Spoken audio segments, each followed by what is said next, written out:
ಎಲ್ಲರಿಗೂ ನಮಸ್ಕಾರ ಸ್ನೇಹಿತರೆ. ಕರ್ನಾಟಕ ರಾಜ್ಯದ ಆಹಾರ ಖಾತೆ ಸಚಿವರಾದ ಕೆಎಚ್ ಮುನಿಯಪ್ಪ ಅವರು ಇಡೀ ಕರ್ನಾಟಕದಾದ್ಯಂತ ಇರುವ ರಾಜ್ಯದ ಎಲ್ಲಾ ಪಡಿತರ ಚೀಟಿ ಫಲಾನುಭವಿಗಳಿಗೆ ಬಂಪರ್ ಗಿಫ್ಟ್ ನೀಡಿದ್ದಾರೆ. ಪಡಿತರ ಚೀಟಿ ಫಲಾನುಭವಿಗಳಿಗೆ ಮತ್ತು 10 ಕೆಜಿ ಅಕ್ಕಿ ವಿತರಿಸಲು ರಾಜ್ಯ ಸರ್ಕಾರ ನಿರ್ಧರಿಸಿದೆ. ನಿಮ್ಮ ಬಳಿ ಬಿಪಿಎಲ್ ಅಥವಾ ಅಂತ್ಯೋದಯ ರೇಷನ್ ಕಾರ್ಡ್ ಇದ್ರೆ ತಪ್ಪದೆ ಈ ವಿಡಿಯೋವನ್ನು ಈಗಲೇ ಲೈಕ್ ಮಾಡಿ. ಆಹಾರ ಖಾತೆ ಸಚಿವರಾದ ಕೆಎಚ್ ಮುನಿಯಪ್ಪ ಅವರು 10 ಕೆಜಿ ಅಕ್ಕಿ ಜೊತೆಗೆ 4 ಬಗೆಯ ಹೊಸ ವಸ್ತುಗಳನ್ನು ನೀಡಲು ಕ್ರಮ ಕೈಗೊಳ್ಳಲು ಮುಂದಾಗಿದ್ದು, ಇಡೀ ಕರ್ನಾಟಕ ರಾಜ್ಯದ ಪಡಿತರ ಚೀಟಿಯ ಬಡ ಫಲಾನುಭವಿಗಳಿಗೆ ಬಂಪರ್ ಗಿಫ್ಟ್ ನೀಡಿದ ಆಹಾರ ಖಾತೆ ಸಚಿವ ಕೆಎಚ್ ಮುನಿಯಪ್ಪ, ಯಾವೆಲ್ಲ ಹೊಸ ಆಹಾರ ಧಾನ್ಯಗಳನ್ನು ನೀಡಲಾಗುತ್ತಿದೆ ಮತ್ತು ತಲಾ ಒಬ್ಬರಿಗೆ ಎಷ್ಟು ಕೆಜಿ ಅಕ್ಕಿಯನ್ನ ಬಿಪಿಎಲ್ ಕಾರ್ಡುಗಳಿಗೆ ಎಷ್ಟು ಮತ್ತು ಅಂತ್ಯೋದಯ ರೇಷನ್ ಕಾರ್ಡುಗಳಿಗೆ ಎಷ್ಟು ಸದಸ್ಯರಿದ್ದಾರೆ, ಎಷ್ಟು ಕೆಜಿ ಅಕ್ಕಿ ದೊರೆಯುತ್ತದೆ ಎನ್ನುವ ಕಂಪ್ಲೀಟ್ ಡೀಟೇಲ್ಸ್ ತಿಳಿಯಲು ವಿಡಿಯೋವನ್ನು ಕೊನೆಯವರೆಗೂ ನೋಡಿ. ಫೆಬ್ರವರಿ ತಿಂಗಳಿನಲ್ಲಿ ಬಾಕಿ ಇದ್ದ ಹೆಚ್ಚುವರಿ 5 ಕೆಜಿ ಅಕ್ಕಿಯನ್ನು ಸೇರಿಸಿ ಈ ತಿಂಗಳು 15 ಕೆಜಿ ಅಕ್ಕಿಯನ್ನ ವಿತರಣೆ ಮಾಡಲಾಗುತ್ತಿದೆ. ಪಡಿತರ ಚೀಟಿಯಲ್ಲಿನ ಫಲಾನುಭವಿಗಳಿಗೆ ಮಾರ್ಚ್ 2, 2025 ಮಾಹೆಗೆ ಫೆಬ್ರವರಿ 2025 5 ಕೆಜಿ ಅಕ್ಕಿ ಸೇರಿಸಿ ಹಂಚಿಕೆ ಮಾಡಲಾದ ಪಡಿತರ ಪ್ರಮಾಣದಂತೆ ಆದ್ಯತಾ ಪಡಿತರ ಚೀಟಿಯಲ್ಲಿನ ಪ್ರತಿ ಸದಸ್ಯನಿಗೆ 15 ಕೆಜಿ ಅಕ್ಕಿ, 3 ಸದಸ್ಯರಿಗಿಂತ ಕಡಿಮೆ ಸದಸ್ಯರನ್ನ ಹೊಂದಿರುವ ಅಂತ್ಯೋದಯ ಪಡಿತರ ಚೀಟಿಗೆ 35 ಕೆಜಿ ಅಕ್ಕಿ, 4 ಸದಸ್ಯರಿಗಿಂತ ಹೆಚ್ಚು ಸದಸ್ಯರನ್ನ ಹೊಂದಿರುವ ಅಂತ್ಯೋದಯ ಪಡಿತರ ಚೀಟಿಗೆ 35 ಕೆಜಿ ಅಕ್ಕಿ ಜೊತೆಗೆ ಪ್ರತಿ ಸದಸ್ಯರಿಗೆ 10 ಕೆಜಿ ಅಕ್ಕಿ ವಿತರಿಸಲಾಗುವುದು ಎಂದು ಆಹಾರ, ನಾಗರಿಕ ಸರಬರಾಜು ಮತ್ತು ಗ್ರಾಹಕ ವ್ಯವಹಾರಗಳ ಇಲಾಖೆಯು ಪ್ರಕಟಣೆಯಲ್ಲಿ ತಿಳಿಸಿದೆ. ನಾವು ನಿರ್ಣಯ ಮಾಡಿದಂತೆ ಹೆಚ್ಚುವರಿ ಅಕ್ಕಿಗೆ ಹಣ ನೀಡಿದ್ದೇವೆ ಎಂದರು.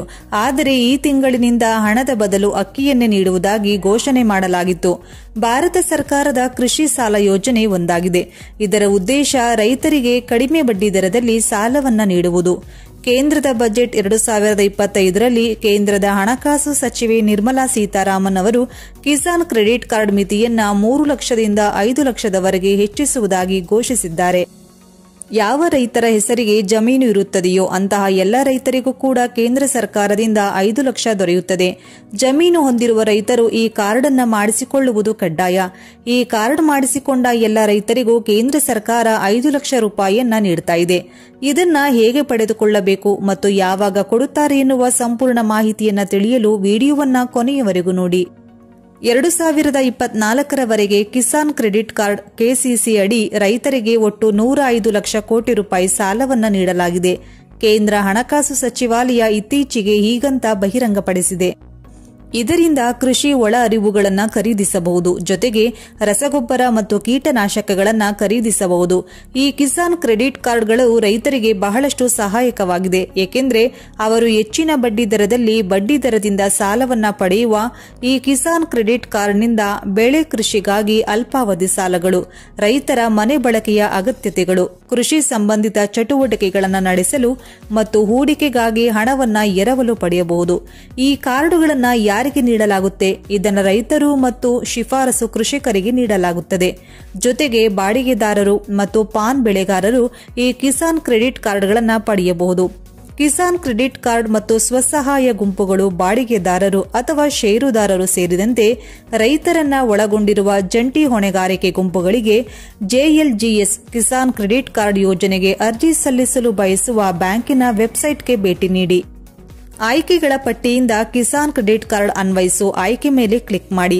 ಅದರ ವಿವರಗಳನ್ನು ಒಳಗೊಂಡಿರುವ ಫಾರ್ಮ್ ಅನ್ನು ಭರ್ತಿ ಮಾಡಿ ಸಲ್ಲಿಸಿ.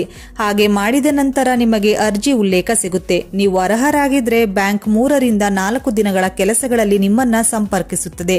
ಕಿಸಾನ್ ಕ್ರೆಡಿಟ್ ಕಾರ್ಡ್ಗೆ ಅರ್ಜಿ ಸಲ್ಲಿಸಲು ಬೇಕಾಗಿರುವ ದಾಖಲಾತಿಗಳು: ಅರ್ಜಿ ನಮೂನೆ 2 ಪಾಸ್ಪೋರ್ಟ್ ಅಳತೆಯ ಛಾಯಾಚಿತ್ರ, ಚಾಲನಾ ಪರವಾನಗಿ, ಆಧಾರ್ ಕಾರ್ಡ್, ಮತದಾರನ ಗುರುತಿನ ಚೀಟಿ, ಪಾಸ್ಪೋರ್ಟ್ನಂತಹ ಗುರುತಿನ ಪುರಾವೆ, ಆಧಾರ್ ಕಾರ್ಡ್ನಂತಹ ವಿಳಾಸದ ಪುರಾವೆ, ಸಂಬಂಧಪಟ್ಟ ಅಧಿಕಾರಿಗಳಿಂದ ಸರಿಯಾಗಿ ಪ್ರಮಾಣೀಕರಿಸಲ್ಪಟ್ಟ ಭೂ ಮಾಲೀಕತ್ವದ ಪುರಾವೆ, ಪ್ರದೇಶವಾರು ಬೆಳೆ ಮಾದರಿಯಾದರೆ ಬೆಳೆದ ಬೆಳೆಗಳು, 160 ಲಕ್ಷ ರೂಪಾಯಿ 3 ಲಕ್ಷಕ್ಕಿಂತ ಹೆಚ್ಚಿನ ಸಾಲದ ಮಿತಿಗೆ ಅನ್ವಯವಾಗುವ ಭದ್ರತಾ ದಾಖಲಾತಿಗಳು.